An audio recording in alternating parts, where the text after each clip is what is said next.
Các bạn chuẩn bị nguyên liệu cho mình nha.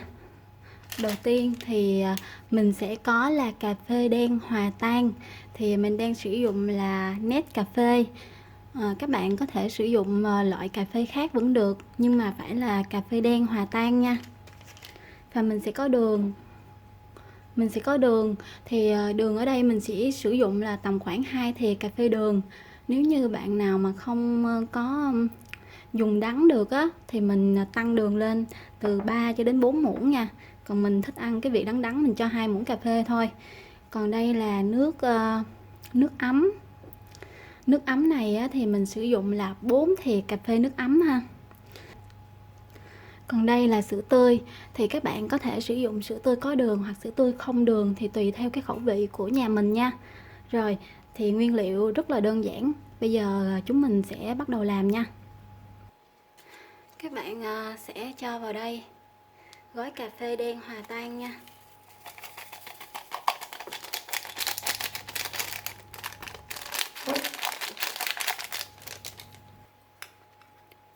Cho vào trong đây là 2 thìa cà phê đường.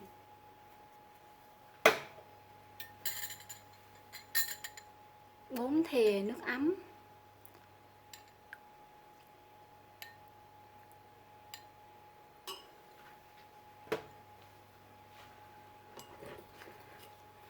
Khuấy cho tan cái hỗn hợp này.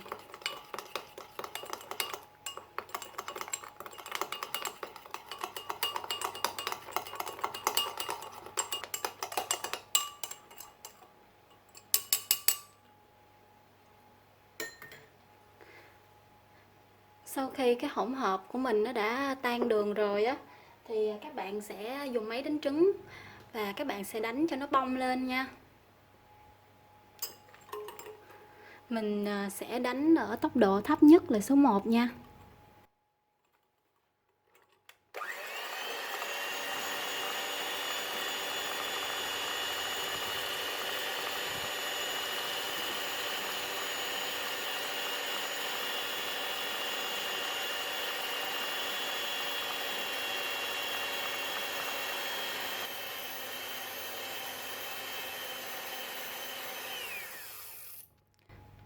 Mình đã đánh được 1 phút rồi, thì cái hỗn hợp bọt cà phê của mình đó, đây là hỗn hợp cà phê của mình, nó đã bong rồi ha.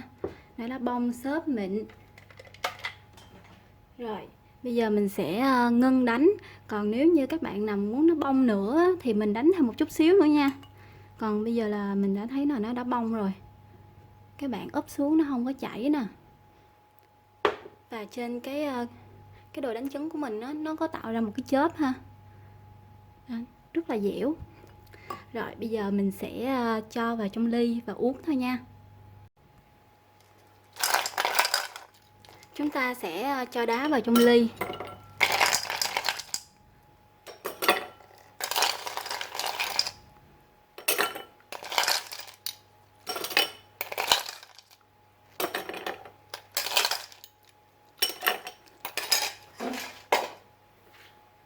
Bạn cho tiếp sữa tươi vào nha. Sau khi các bạn cho sữa tươi vào thì mình chừa 1 phút như vậy để mình cho cái bọt cà phê vào nha. Đây, bây giờ mình sẽ cho bọt cà phê vào. Lấy thêm cái muỗng.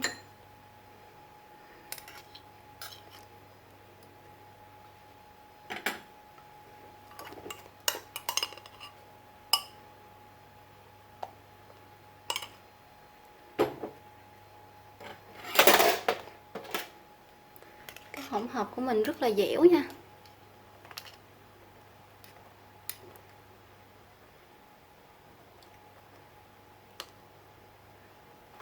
Như vậy là sữa tươi cà phê bọt biển mình cũng đã làm xong rồi, rất là đơn giản nha. Và ở nhà thì mình nghĩ ai cũng có thể làm được, tại vì nó rất là đơn giản. Quan trọng mà các bạn muốn cho cái bọt biển này bong đặc xốp, thì lúc mà các bạn cho nước vào á, thì nước của mình mình cho vừa thôi, 4 thìa cà phê nước.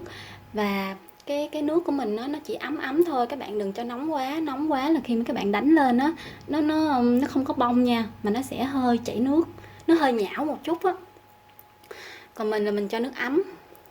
Nước hơi ấm ấm. Đây, mình đánh lên rất là bông và rất là đẹp. Uống rất là ngon nha các bạn. Lưu ý là nếu như bạn nào mà không uống đắng được á thì cho từ 3 cho đến 4 thìa cà phê đường. Còn mình thích uống đắng á, mình chỉ cho 2 thìa thôi nha. Đây nè các bạn thấy có đẹp không? Như vậy là ly cà phê của mình cũng đã làm xong rồi. Cà phê bọt biển, món này đang rất là hot và làm thì rất là dễ. Mình chúc các bạn làm thành công nha. Và hãy nhớ đăng ký, like và share giúp mình nhé. Mình sẽ cố gắng ra thêm nhiều video hữu ích. Cảm ơn các bạn đã xem. Xin chào và hẹn gặp lại.